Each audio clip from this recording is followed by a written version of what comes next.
डर एक एहसास में आपका स्वागत है।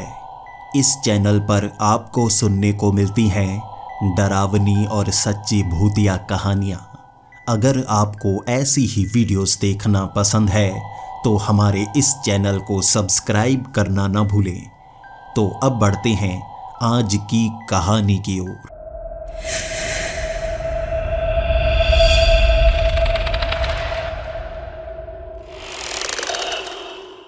हेलो दोस्तों, मेरा नाम अभय जैन है और मैं त्रिशिला हाई स्कूल कैलिफोर्निया में पढ़ता हूँ। जब से मैं इस स्कूल में आया हूँ तब से मुझे मारने की कोशिश हो रही है।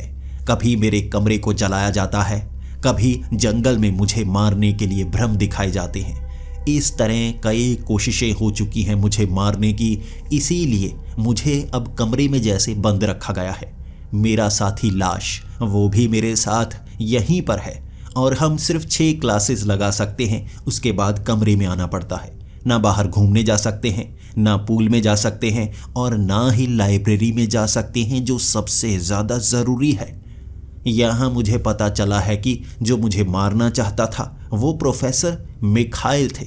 जब हम उस जंगल की गुफाओं में थे, प्रोफेसर मिखाइल ने वो झूठे भ्रम दिखाए। इसके बाद मुझे शक एक अफ्रीकन लड़के ओलियो पर भी था, लेकिन उसने जब उस आग में मेरी जान बचाई तो उससे शक उतर चुका था। अब कोई और है जो मुझे मारना चाहता है और वो बहुत ज़्यादा शक्तिशाली है। मैं पता नहीं लगा रहा था, लेकिन हमारे कमरे में 5 ऐसे छलावे छोड़े गए जो मेरे और लाश जैसे रूप को इख्तियार किए हुए थे। उन्होंने सनग्लासेस लगा रखे थे और मुझे भी सनग्लासेस लगाने पड़ते। बार बार हम कमरे में एक दूसरे से टकराते रहते, क्योंकि उन्होंने हमारे जैसे रूप को इख्तियार किया था। तो कभी लाश जैसे पांचों बन जाते तो कभी पांचों मुझ जैसे बन जाते। हम कभी समझ नहीं पा रहे थे कि असली वाले कौन है और नकली वाले कौन। ये हमारी सुरक्षा के लिए थे। कोई हमें मारने के लिए यहाँ पर आता तो भटक जाता। इस तरह मैं बस कैदी सा बन गया था अपने इस कमरे का। लेकिन मेरे पास कई सवाल थे जिनके जवाब मुझे ढूंढने थे। लाइब्रेरी तक पहुंचना असंभव हो गया था, क्योंकि अब 5 चुड़ैलें थी जो इस इमारत पर छोड़ रखी गई थी। यहाँ सिर्फ मेड जूली ही नहीं थी, 4 और चुड़ैलें आ गई थी। इस तरह ये 5 चुड़ैलें अब इस इमारत को संभाले हुई थी, जिसमें 100 से ज़्यादा कमरे थे। अब कमरे में कैद था मैं। इसके बाद 6 क्लासेस मौका मिलता यहाँ से बाहर निकलने के लिए और 6 क्लासेस लगाकर सीधा वापस आना पड़ता। जब पहली वो सारी क्लासेस खत्म हो गई तो आखिरी क्लास थी दृष्टि विज्ञान की। और दृष्टि विज्ञान की प्रोफेसर मिष्टी, जो कि नई नई आई थी प्रोफेसर मिखाइल की जगह, मैं उनसे कई सवाल करना चाहता था। आखिर यहाँ पर चल क्या रहा है। और इसके बाद मैंने मिष्टी से बात करना शुरू कर दी। उनको कई चीज़ें बतानी थी, उनसे कई चीज़ें जाननी थी। इसलिए जब क्लास खत्म हुई 5 मिनट तक मैं उनसे बात करता रहा। मैंने उनसे सवाल किए थे, देखिए प्रोफेसर मिष्टी, आपको तो पता होगा मुझ पर कई हमले हो चुके हैं, मेरे कमरे को जलाने की कोशिश हो चुकी है। तो मिष्टी प्रोफेसर ने कहा था, हाँ मैं ये जानती हूँ, कोई भ्रम फैला रहा है जिसे जेल में भेज दिया गया है। हो सकता है उसका कोई साथी हो जो तुम्हें मारना चाहता हो। फिर मैंने मिष्टी से सवाल किया था, मैं आपसे एक चीज़ जानना चाहता हूँ, ये जो भ्रम होते हैं क्या इसका असलियत से कोई रिश्ता होता है? तो मिष्टी ने कहा था, नहीं, असलियत से कोई रिश्ता नहीं होता। भ्रम बिल्कुल धुएं की तरह होते हैं जो सच्चाई नहीं होते, बस आंखों का धोखा सा होते हैं। फिर मैंने कहा, क्या ऐसा हो सकता है कि कोई जैसे किसी और दुनिया से यहाँ पर आ जाता हो? मैं समझ नहीं पा रहा हूँ। इंसानी दुनिया से यहाँ पर आया नहीं जा सकता बिना दरवाजे के। यहाँ से इंसानी दुनिया में थोड़ा भ्रम दिखाया जा सकता है, लेकिन वो कैसे हो सकता है कोई हमारी इस दुनिया में भ्रम दिखा दे? तो मिष्टी मेरी आंखों की तरफ देखकर कहने लगी थी, ऐसा बहुत कुछ है जो तुम्हें पता नहीं है। पुराने राज दबे पड़े हैं जो आजकल के बच्चों को बताए नहीं जाते। वो बहुत खतरनाक राज हैं। तुम्हें उनके बारे में जानना नहीं चाहिए। तुम्हें अपने कमरे में जाना चाहिए। तुम्हारी सुरक्षा कड़ी कर दी गई है, इसलिए कोई तुम्हें नुकसान पहुंचा नहीं सकता। इसके बाद मुझे लगा था कि प्रोफेसर मिष्टी को काफ़ी कुछ पता होगा, इन्हें कुछ बताता हूँ, शायद ये भी मेरी कुछ मदद करें। मैंने मिष्टी को थोड़ा सा बताया कि मैं अपने साथी के साथ लाइब्रेरी में जाने के बारे में सोच रहा हूँ। तो मिष्टी ने कहा, ऐसा मत करो, कमरे से बाहर निकलोगे तो खतरा होगा। वैसे तुम लाइब्रेरी में क्यों जाना चाहते हो? मैंने कहा, वहाँ ब्लैक बुक्स हैं ना, काली किताबें, जिसमें काली शक्तियों की जानकारी है। किसी को वो पढ़नी नहीं चाहिए। वहाँ कोई ना कोई राज तो है जो इसके साथ जुड़ा हुआ है। तो प्रोफेसर मिष्टी इधर उधर देखकर कहने लगी थी, तुम्हें ये जानकारी किसने दी? आखिर ये जानकारी एक बच्चे के पास कैसे आ गई? तो मैंने कहा, प्रोफेसर मिखाइल ने मुझे पहले ही बता दिया था यहाँ क्या क्या हो सकता है। इसीलिए मुझे लगता है लाइब्रेरी में मुझे जाकर कोई ना कोई सबूत ढूंढने चाहिए। मिष्टी इधर उधर देखकर मुझे और लाश को एक कोने में ले गई और कान में बताने लगी, तो ऐसा करना, रात के वक्त वहाँ लाइब्रेरी में जाना आज, तभी तुम्हें वहाँ से कुछ मिल पाएगा। और मुझे ये भी बता दो, ये जानकारी तुमने किस किस को बताई है? बताओ, कौन कौन जानता है? मैंने कहा, मैं और लाश सिर्फ हम दोनों जानते हैं, हमने किसी और को नहीं बताया है। फिर मिष्टी कहने लगी, ठीक है, तो तुम दोनों ही जाना, वहाँ दोनों जाना, आराम से जाकर वहाँ काली किताबों में ढूंढना शुरू करना, और द ब्लैक बुक जो सबसे अंत में रखी गई है, वहाँ पर पहुँचना बहुत मुश्किल है। अगर उस किताब तक तुम पहुँच पाओ तो बहुत अच्छा होगा, वहाँ से सारे राज खुल जाएंगे। और ये लो, लाइब्रेरी के पीछे वाली सुरंग की चाबी, ये सिर्फ दृष्टि विज्ञान वालों के पास ही होती है। तुम इसका इस्तेमाल कर सकते हो। वहाँ आज रात को जाना, और द ब्लैक बुक वहाँ तक पहुँचना काफ़ी मुश्किल है, काफ़ी जाल बिछा रखे हैं वहाँ पर, लेकिन अगर तुम उस किताब तक पहुँचे, सवालों के जवाब मिल जाएंगे। मैंने भी उस किताब को नहीं पढ़ा, अगर तुम उसे पढ़ पाए तो जान पाओगे क्या ये सच है या भ्रम है। अब मिष्टी ने मेरे हाथ में वो चाबी दे दी थी। वो चाबी को जेब में डालकर मैं अपने कमरे में आ गया था। ये दोपहर का वक्त था और शाम तक हमें बाहर निकलना था, लेकिन उससे पहले कुछ चीज़ें हमने मिष्टी से भी छिपाई थी। ओलियो, उसे भी हमने ये बता दिया था कि आज हम लाइब्रेरी में जाने वाले हैं, और चाबी जो लाइब्रेरी की उस सुरंग की दरवाजे की चाबी है वो हमारे पास है। उससे दरवाज़ा खोलकर हम लाइब्रेरी पहुंच सकते हैं। रात के वक्त लाइब्रेरी बंद होती है, कोई वहां पैर नहीं रख सकता, क्योंकि वहां उड़ने वाले पिशाच सुरक्षा करते हैं। लेकिन एक और नाम बताया गया था, नागफनी की बेलें। वहां पर नागफनी की बहुत ज़्यादा बेलें लगी हुई हैं, उनसे बचकर रहना, ये मिष्टी ने मुझसे कहा था। मैं समझ नहीं पाया, नागफनी की बेलों से क्यों बचूं? आखिर किसी पौधे से बचने की क्या ज़रूरत है? मैं अब उस चाबी के सहारे लाश के साथ, अपनी वो जिन की कलम के साथ उन सुरंगों में रास्ता ढूंढ रहा था। मेरे हाथ में एक बड़ा सा नक्शा था। अब उस नक्शे में ये सुरंगों का रास्ता बताया गया था। ये नक्शा काफ़ी अजीब सा था। जिस सुरंग में जिस रास्ते पर आप चले जाएं, सिर्फ वही रास्ते कहाँ तक जाना है वो दिखाता था। छिपे हुए रास्तों का इसमें कुछ पता नहीं चलता था। अब उस मैप के सहारे हम किसी तरह लाइब्रेरी के उस दरवाजे तक पहुंच गए। सुरंगों का जाल कैसे इन इमारतों के बीच बना हुआ है, कोई जान नहीं सकता। हमने काफ़ी लंबा सफ़र तय किया था। अब उस लाइब्रेरी के दरवाजे को जब चाबी से खोला, हम सीधा उस लाइब्रेरी के अंदर थे और अंदर का नज़ारा देखने लायक था। चारों तरफ शेल्फ ही शेल्फ, और जो किताबें थी वो हवा में लहराकर एक जगह पर सेट हो रही थी। यहाँ पर सैकड़ों की संख्या में स्टूडेंट्स आते हैं जो किताबों को बिखेर कर चले जाते हैं। अब वो किताबें शाम के वक्त अपनी अपनी जगह पर खुद ही उड़कर लगना शुरू हो जाती हैं। अब इस लाइब्रेरी के ब्लैक सेक्शन में हमें जाना था। ओलियो अब तक यहाँ पर नहीं आया था। ओलियो ने कहा था वो किसी और रास्ते से यहाँ पर पहुँच सकता है, उसके पास एक्सेस है। हमने यहाँ जब पैर रखा था, इतनी बड़ी लाइब्रेरी देख हैरान थे। आसमान में उड़ रहे वो पिशाच, जिनके सफ़ेद रंग के बड़े बड़े पंख थे, वो नीचे नज़र रखे हुए थे। भले ही ये लाइब्रेरी एक छोटे से कमरे में बाहर से नज़र आती थी, लेकिन अंदर से ये बहुत बड़ी थी। अंदर जैसे समय और सीमा के अंतराल को जोड़ा गया है। बाहर से देखने में ये चीज़ छोटी नज़र आएगी, अंदर घुसते बहुत विशाल होगी। और ये कमरा सच में अंदर से बहुत विशाल था, इतनी बड़ी लाइब्रेरी। और यहाँ पर हमें सबसे ज़्यादा परेशानी हो रही थी ब्लैक एरिया को ढूंढने के लिए। कहाँ पर है द ब्लैक एरिया, जहाँ पर ब्लैक बुक्स रखी गई हैं, और द ब्लैक बुक कहाँ पर पड़ी हुई है? मैं पहले भी उस किताब को देख चुका हूँ। मेरे दादाजी के उस स्कूल में जब उस किताब को देखा था, उसके पन्ने फटे हुए थे। वो काफ़ी पहले की बात है, लेकिन तब भी सब लोग बहुत ज़्यादा डर गए थे। आखिर उस काली किताब में ऐसा क्या है जो सब डर जाते हैं?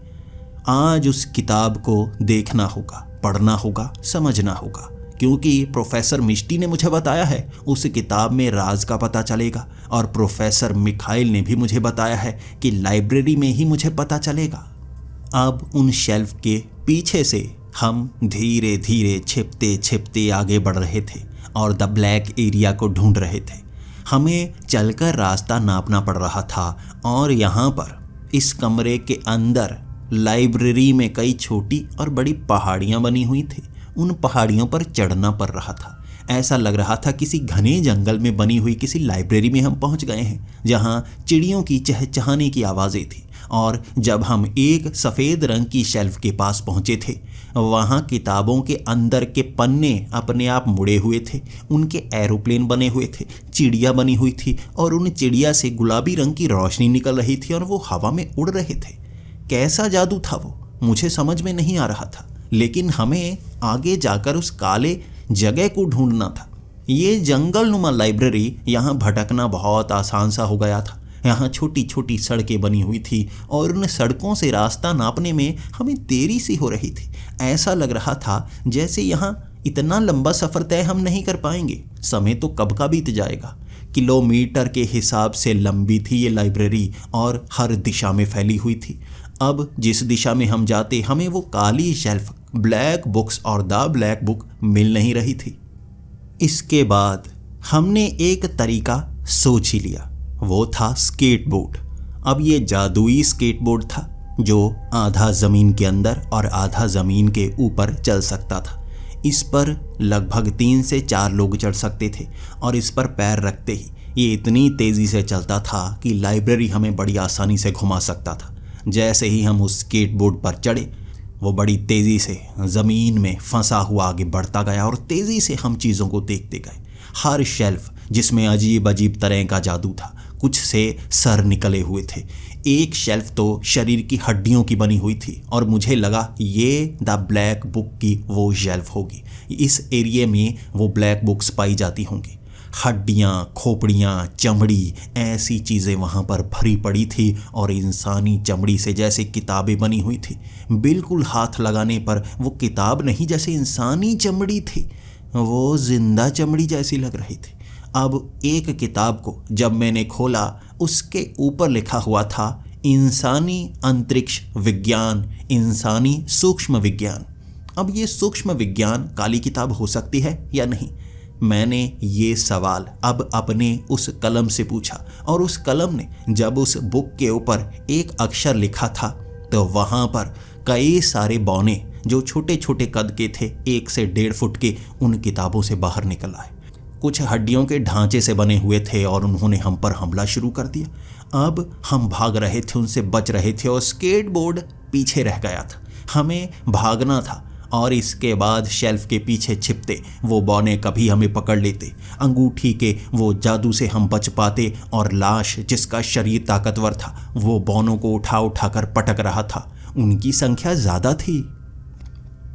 भागते भागते उस कलम ने मुझे बताया था, ये ब्लैक बुक्स नहीं, ये अजीब से विज्ञान की किताबें हैं। अब बौने इन किताबों में हैं, यानी कि इनके अंदर छोटी छोटी दुनियाएं बनाई गई हैं इन बौनों के लिए। अब ये बौने हमें छोड़ने वाले नहीं, जल्दी से यहाँ से निकलना होगा।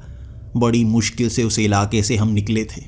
हमारे कपड़े बहुत ज़्यादा फट चुके थे, उन बौनों ने बहुत ज़्यादा छील दिया था हमें। लेकिन जब हम उस इलाके से निकले, पीछे से उनकी गालियाँ पड़ रही थी। हम बच गए थे, लेकिन हमें पीटा बहुत था उन्होंने। अब हम आगे वाली उन शेल्फ में थे और भागकर रास्ता तय कर रहे थे। अब हम आगे भागते रहे और हमें जवाब सत्र की वो शेल्फ मिली जिसमें सभी की सभी किताबें खाली थी। उन किताबों के पन्ने बिल्कुल सफ़ेद। अब हमें समझ में नहीं आया इन खाली पन्नों वाली किताबों को क्या कहा जाए। कौन से विज्ञान की किताबें हैं, कौन से इतिहास की किताबें हैं, आखिर इसमें क्या है। कुछ समय हम कोशिश करते रहे उन किताबों को पढ़ने की, जादू विद्या के वो मंत्रों को हम बोलते रहे, लेकिन कुछ समझ में नहीं आ रहा था। फिर जिन्न की कलम से मैंने पहला अक्षर लिखा था, हु आर यू, जिसका जवाब नीचे आया था, आई एम द बुक। इसका मतलब वो किताब हमारे सवालों का जवाब दे रही थी। फिर मैंने उस किताब से कई सवाल किए, ये कौन सा एरिया है, आखिर हमें ब्लैक बुक्स कहाँ पर मिलेंगी। उस किताब से जवाब मिलते ही रहे।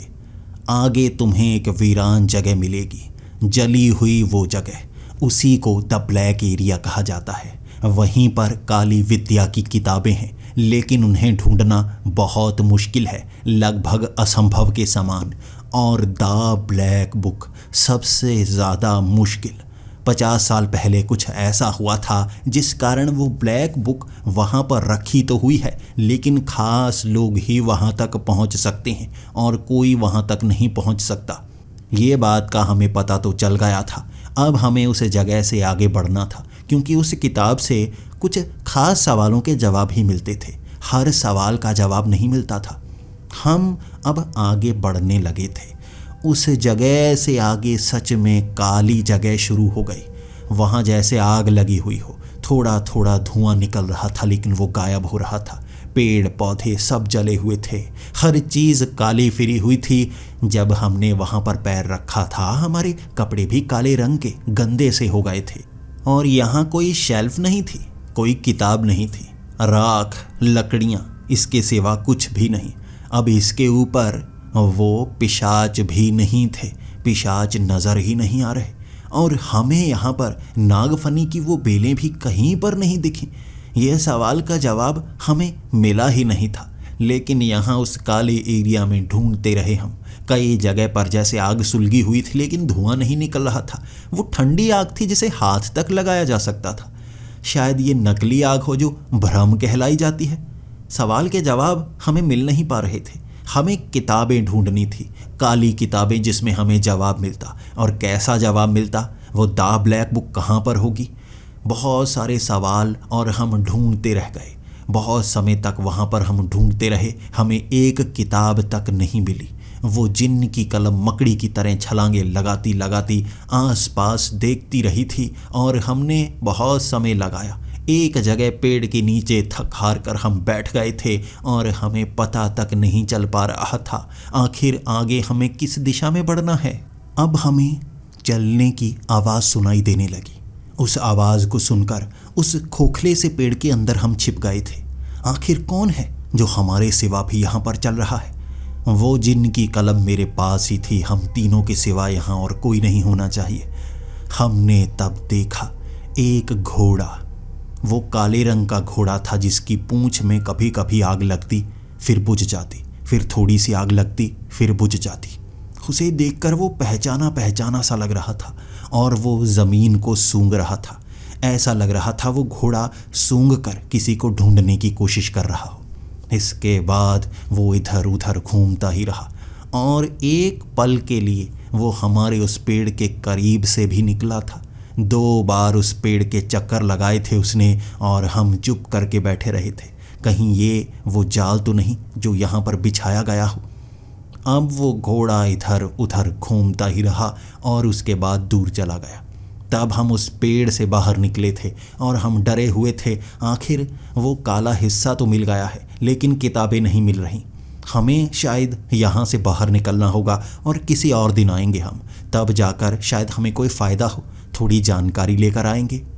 हम उस पेड़ से बाहर आकर अब वापस उस लाइब्रेरी के दरवाजे की तरफ जाने वाले थे, लेकिन दूर से वो घोड़ा भागता हुआ हमारी तरफ आने लगा। और जब वो भागता भागता हमारी तरफ आ रहा था ना, उसकी पूंछ की वो आग उसकी पूरे शरीर में लग गई और उसका शरीर कंकाल जैसा बन गया था। वही जलता हुआ घोड़ा और हमारे अंदर सिहरन पैदा हो गई थी।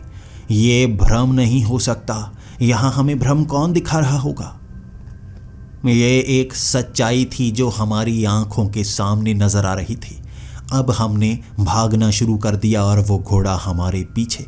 इसके बाद अब वो कलम हमारी मदद कर रही थी। मकड़ी वाली वो कलम बार बार उस घोड़े के चुभ रही थी। इसके बाद वो घोड़ा रुक रहा था।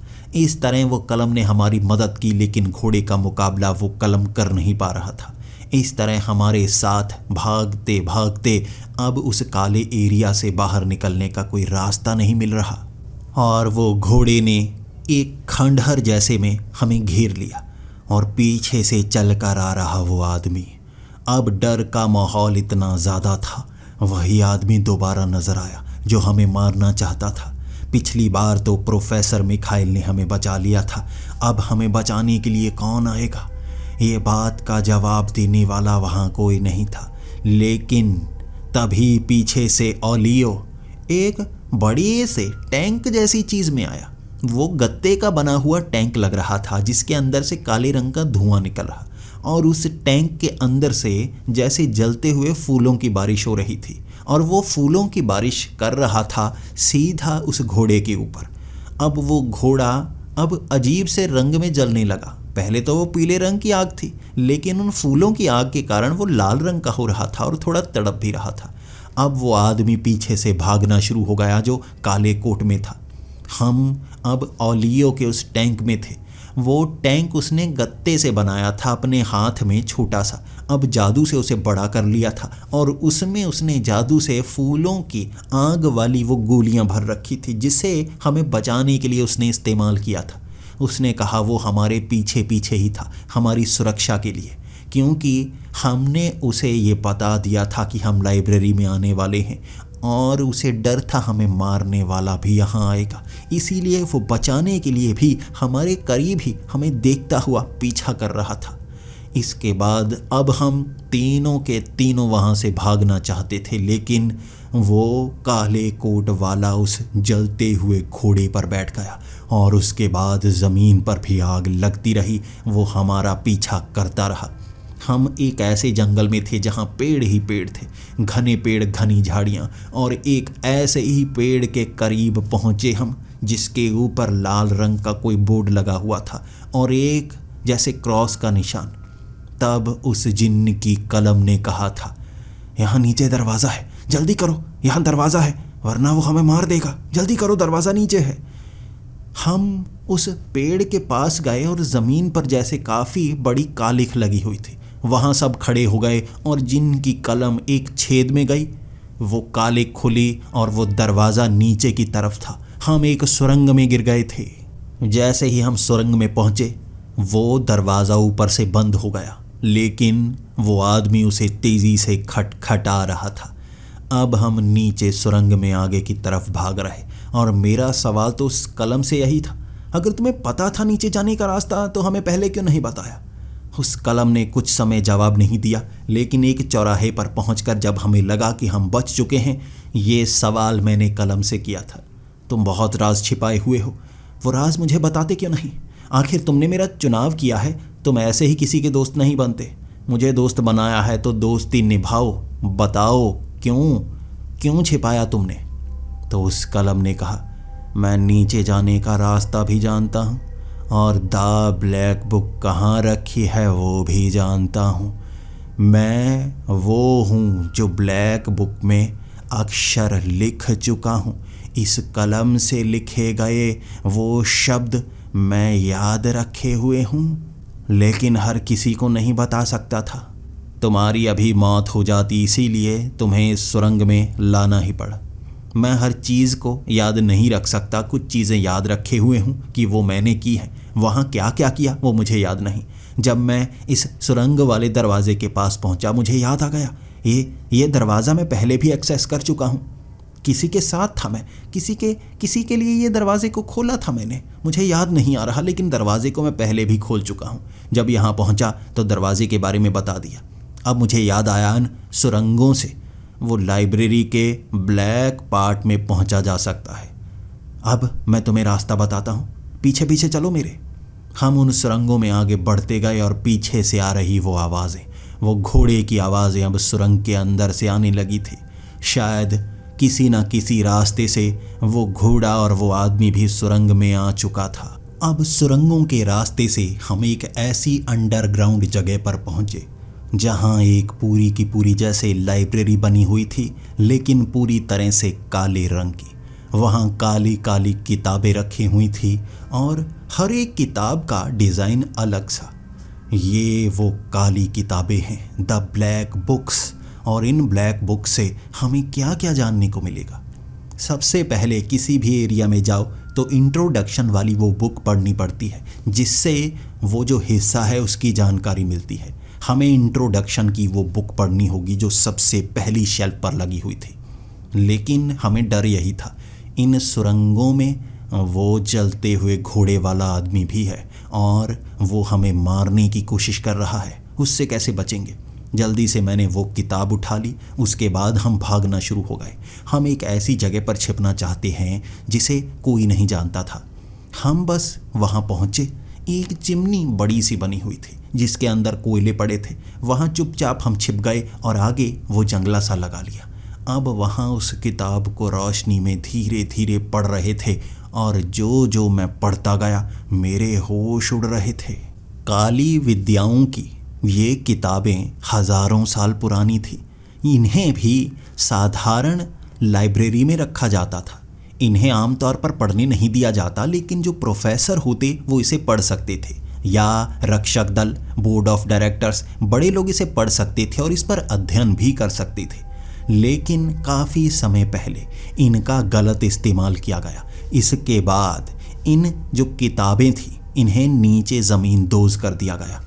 अब उस घटना की जानकारी मैं पढ़ने वाला था। आखिर ये कब कब हुआ, कैसे कैसे हुआ। लेकिन जब मैं वो पढ़ने वाला था, वो जलता हुआ घोड़ा यहाँ भी पहुँच गया था और उससे निकलने वाली वो आग जैसे इन किताबों पर पड़ती, किताबें जलती फिर बुझ जाती। अब काली किताबें थीं, जली हुई पहले से ही लग रही थी। जलने के बाद भी जैसे आग का कोई इन पर असर ही नहीं होता। सूंघता हुआ वो घोड़ा हमें ढूंढ रहा था और हम छिपे हुए अपनी जान बचाना चाहते थे। पहले जान फिर किताब। इसीलिए बस उस चिमनी में हम छिपे ही रहे। आखिर वो आदमी कौन था? वो चेहरा तक नहीं दिखा रहा था। वो घोड़ा लेकर कहीं दूर निकल गया और हमें लगा अब हमें यहाँ से बाहर निकलना होगा। हम चिमनी से जब बाहर निकले, एक शेल्फ पर वही घोड़ा लेकर आदमी बैठा हमारा इंतज़ार कर रहा और उसकी वो भारी आवाज़, मिल ही गए तुम मुझे, कहाँ जा रहे थे बचकर। उसे देखकर हमने भागना शुरू कर दिया और ओलियो अपनी अंगूठी से ऐसी शक्तियाँ निकाल रहा था जो उसका मुकाबला करने के लिए अभी तो काफ़ी लग रही थी। लेकिन वो आदमी काफ़ी शक्तिशाली था।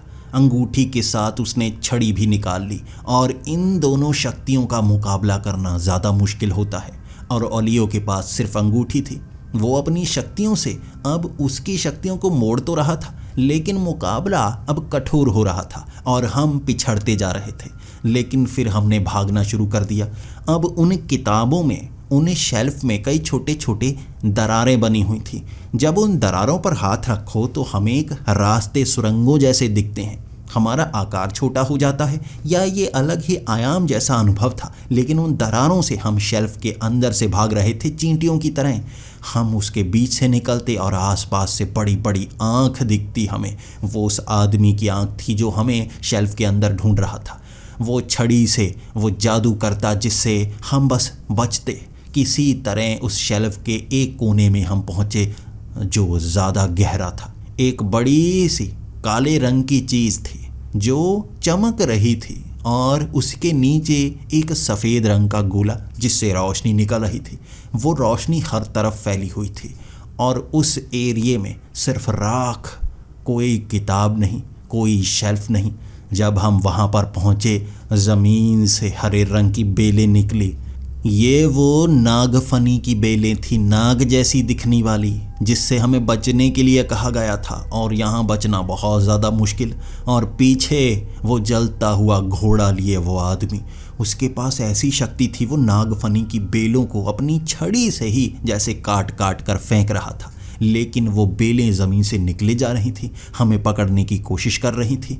वहाँ बचने के लिए हमें एक छोटी सी गुफा में घुसना पड़ा, जिसमें नागफली की वो बेलें तो नहीं आ रही थी, लेकिन बड़ी बड़ी मकड़ियाँ।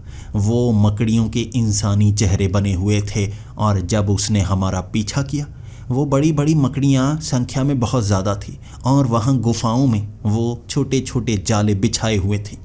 हम उनसे बचते रहे किसी तरह। हम बच्चे थे तो छोटी छोटी गुफाओं के हिस्सों से निकलते रहे, और मकड़ियाँ हमें पकड़ने की कोशिश करती रहीं। बहुत तगड़ा मुकाबला चला था। हमने जो जादू सीखा था बस जादू का इस्तेमाल कर रहे, और ओलियो काफ़ी ज़ख्मी हो चुका था। उस आदमी ने भी अपनी छड़ी से कई ऐसे जादू दिखाए थे जिससे ओलियो ज़ख्मी हो गया था।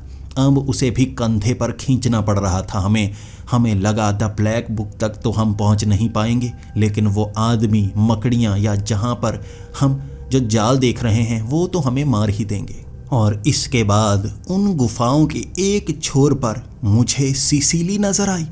सिसिली वहाँ हाथ देकर खड़ी थी। जल्दी यहाँ से बाहर निकलो, जल्दी यहाँ से बाहर निकलो, मैं कब से तुम्हारा पीछा कर रही हूँ। मुझे पता था तुम्हें भी ये मारने की कोशिश करेगा, चलो मेरे साथ। अब उसने हाथ दिया, हमने उसका हाथ पकड़ा, उस गुफा से बाहर निकले, और हम एक काले एरिया में थे। एक ऐसी काली जगह जहाँ राख ही राख, उसके ढेर लगे हुए, इंसानी हड्डियाँ जो काले रंग की थी। अब वो हमें भगाती भगाती एक ऐसी जगह पर ले गई जो एक छोटा सा घर लग रहा था, काले रंग का वो घर। उसके अंदर हमें ले गई और कहने लगी, यहाँ हमें छिपना होगा। अब मेरा सवाल उससे यही था, तुम्हें इस घर के बारे में कैसे पता? क्या तुम यहाँ पर पहले भी आ चुकी हो? सिसिली ने कहा, हाँ, मैं जब तुम्हारा पीछा कर रही थी तो मैं भी उससे बचने के लिए भागी थी। यहाँ मुझे ये घर दिखा। अब हमें यहाँ पर कुछ समय छिपना होगा, और मुझे पता है जो जलते हुए घोड़े होते हैं उनसे कैसे बचा जाता है। मैं तुम्हें एक तरीका बताती हूँ, तुम्हें मानना होगा। देखो, मेरे पास एक चाकू है, इस चाकू से अपने अंगूठे पर थोड़ा सा काटो।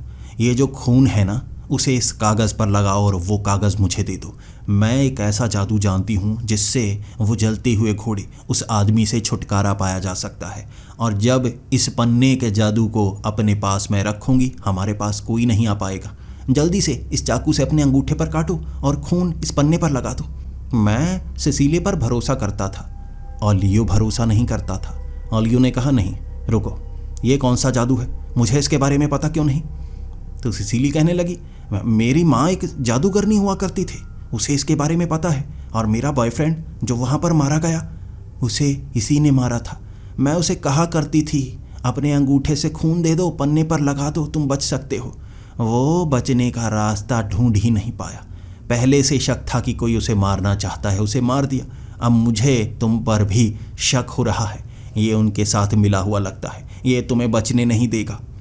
अब सिसिली मुझे ओलियो पर शक दिलवा रही थी, लेकिन ओलियो ने काफ़ी बार मुझे बचाया था। अब मुझे समझ में नहीं आ रहा था भरोसा करूं तो किस पर करूं। सिसिली बार बार जिद कर रही थी और बाहर से घोड़े की आवाज़ें आना शुरू हो गई। अब सिसिली कह रही थी, समय बहुत कम है, जल्दी करो, वो हम सबको मार देगा। लेकिन मैं क्या करता, ओलियो मना कर रहा था, इसलिए मैंने भी मना करना शुरू कर दिया। इसके बाद मैंने सिसिली को साफ कर दिया, इस तरीके से नहीं, अगर कोई और रास्ता है हम वो अपनाएंगे। सिसिली अपना सर पकड़कर खुजाने लगी और कहने लगी, ठीक है, नहीं है भरोसा, ठीक है, लेकिन इस घर में ज़्यादा देर हम सुरक्षित नहीं रहेंगे। मैं एक तरीका जानती हूँ जिससे इस घर से बचा जा सकता है और उसे भटकाया भी जा सकता है। इस घर के नीचे एक बेसमेंट है, हमें इस बेसमेंट के सहारे वो पीछे वाली पहाड़ी के पास से निकलना होगा। जब हम वहाँ से निकलेंगे उसके बाद वो घर के अंदर आया होगा, उसे लगेगा हम घर के अंदर हैं, घर को आग लगा देंगे और किसी को पता तक नहीं चलेगा। अब सिसिली ने ये प्लान बनाया था। हम बेसमेंट से अब सुरंग के रास्ते बाहर निकलने लगे। वो पेड़ के पास पीछे वाली पहाड़ी, वहाँ से मैंने देखा, वहाँ हम खड़े हो गए और घर को जलाने के लिए मिष्टी ने यहाँ से एक अंगूठी के अंदर से जलता हुआ परिंदा उड़ाया। वो परिंदा उड़ता हुआ उस घर के अंदर गया और वहाँ आग लग गई। ये अजीब सी आग थी जो गोल गोल चक्रवात की तरह थी और पूरे घर को जला रही थी। और घोड़े वाला वो आदमी चीख रहा था, उसे लग रहा होगा कि मैं अंदर मर गया, लेकिन फिर भी वो गुस्सा था। इसके बाद वो आग को नीले रंग की आग में बदल दिया उस आदमी ने, और ऊपर की तरफ देखकर खुश होने लगा। तब वो इतना ज़्यादा खुश था, शायद मेरी मौत के लिए, शायद किसी और कारण, लेकिन वो वहाँ से जा चुका था। तब सिसिली ने कहा था, हम बच गए, अब हमें यहाँ से बाहर निकलना होगा। ये जगह अच्छी नहीं है, काफ़ी भयानक है। यहाँ पर वो नागफनी के वो पौधे निकल आते हैं जो मारने की कोशिश करते हैं। मैंने यहाँ और भी कई जानवर देखे। ये जगह खतरनाक से खतरनाक है। जाल बिछे हुए हैं यहाँ पर, हर इलाके में अलग सा जीव। ये कितनी बड़ी लाइब्रेरी थी कि यहाँ से वो बड़ी बड़ी किताबें भी दिख रही थी। मुझे यही पता नहीं चल पा रहा था इसमें द ब्लैक बुक कौन सी है। अब ये सवाल मैंने सिसिली से किया था और सिसिली जवाब नहीं दे रही थी क्योंकि उसे पता ही नहीं था। हम वहाँ से चुपचाप निकलने लगे क्योंकि वो आदमी वहाँ से जा चुका था। लेकिन तभी वहाँ पर हमें ढूंढती हुई प्रोफेसर मिस्टी आई और कहने लगी, मुझे पता था तुम यहाँ पर आओगे ज़रूर, तुम्हें खतरा भी हो सकता है।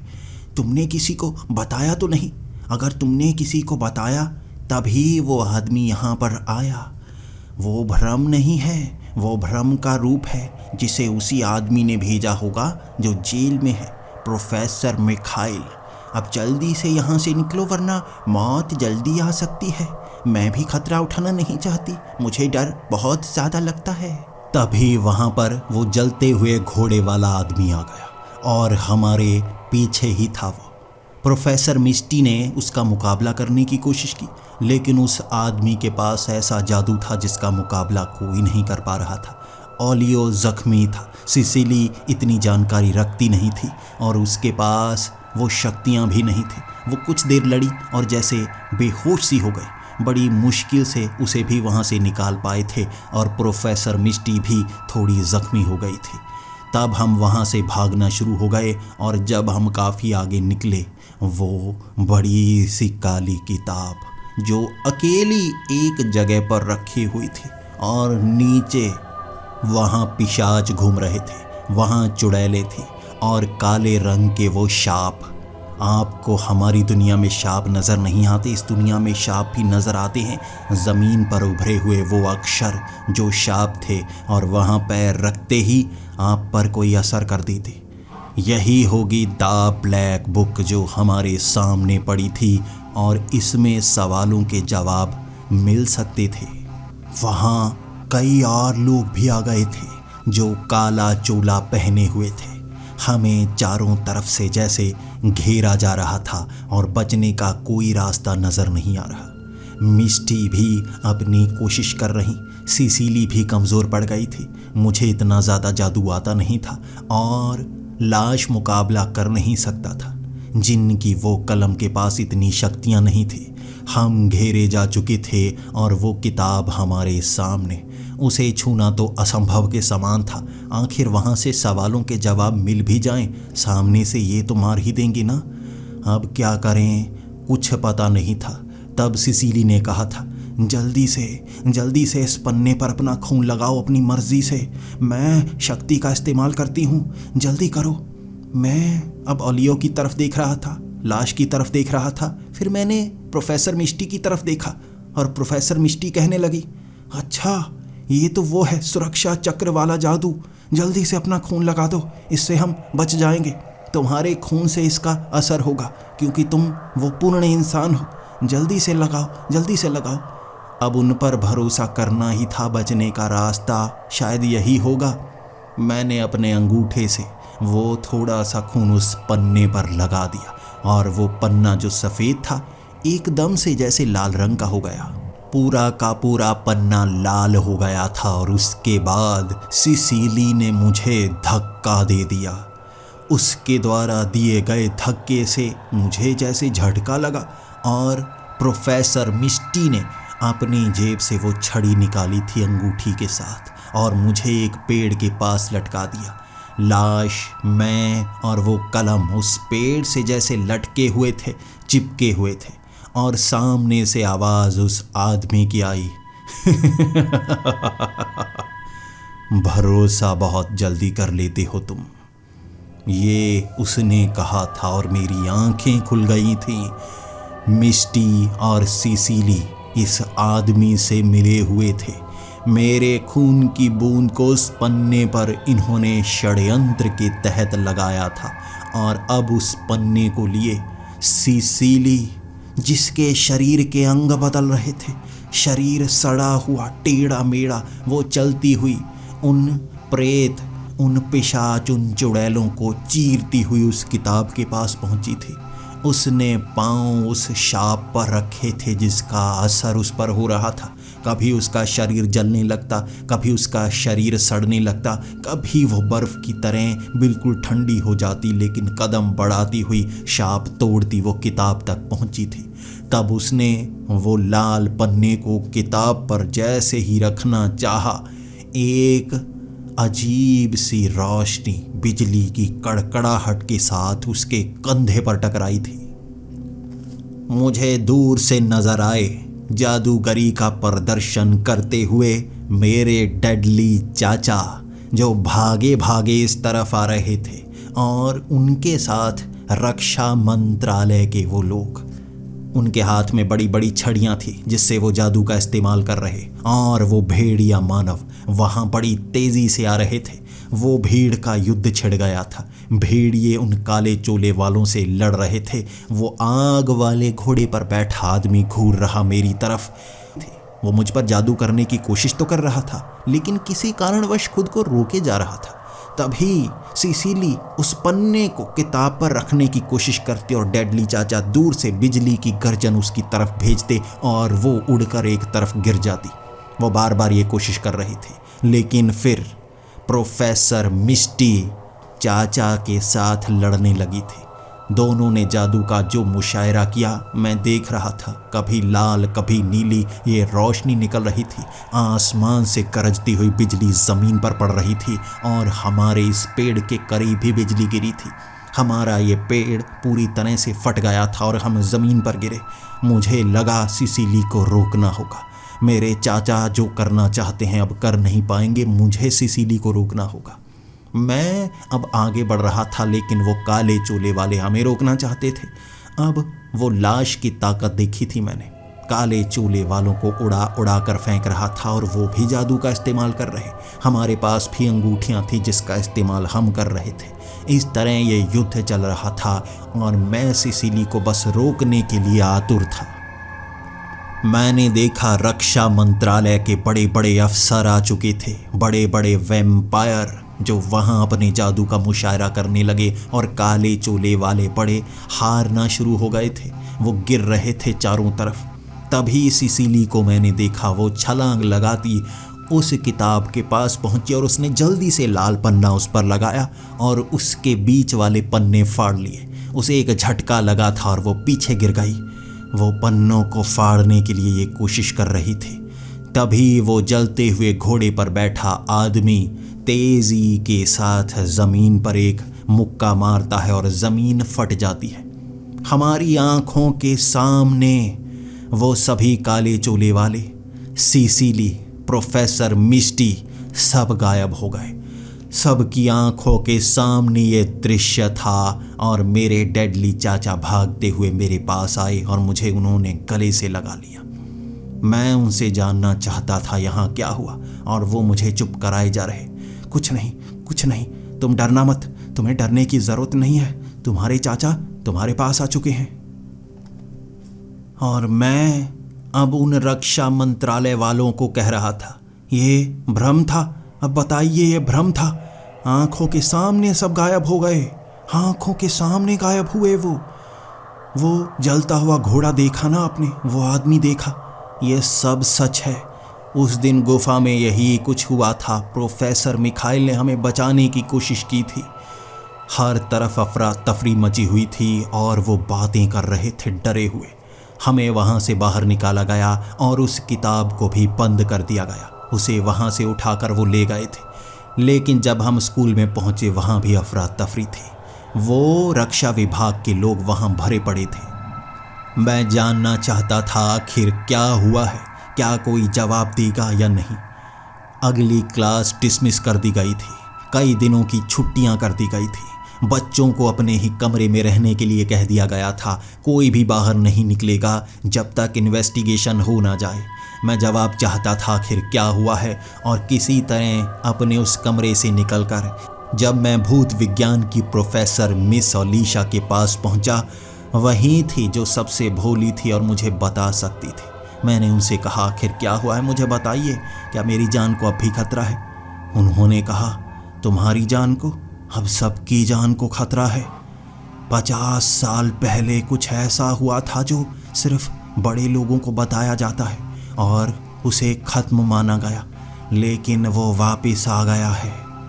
हेक्टर, जो उसने किया था वो दोबारा जिंदा किया जा रहा है। बहुत बड़ा राज था आखिर वो तीसरी दुनिया का दरवाज़ा मौजूद है या नहीं। अब पता चल गया है वो दरवाज़ा है। यहाँ सिर्फ इंसानी दुनिया और मुर्दों की दुनिया ही नहीं है, एक तीसरी दुनिया भी है, और वहाँ पर कैद किया गया था हेक्टर को। 50 साल पहले कुछ हुआ था और वो दोबारा हो रहा है। सब डरे हुए हैं। मुर्दों की दुनिया में कभी डर नहीं होता, यहाँ पर भी वो डर फैल गया है। कुछ ऐसा होने वाला है जिसकी किसी को उम्मीद ना थी, और कुछ खास लोगों के खून से उन पन्नों को निकाला गया।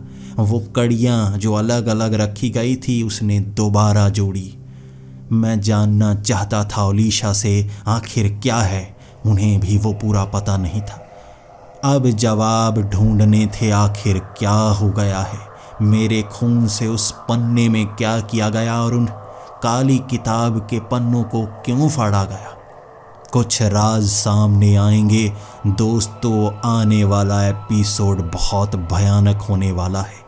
क्या इस दूसरी दुनिया, मुर्दों की दुनिया में भी एक भयानक जीव आने वाला है? कौन है हेक्टर जो तीसरी दुनिया का है? सब जवाब मिलेंगे आपको अगले एपिसोड में। तो दोस्तों जुड़े रहिए हमारी इस सीरीज़ के साथ। तो मिलते हैं अगले एपिसोड में, तब तक के लिए डरते रहें।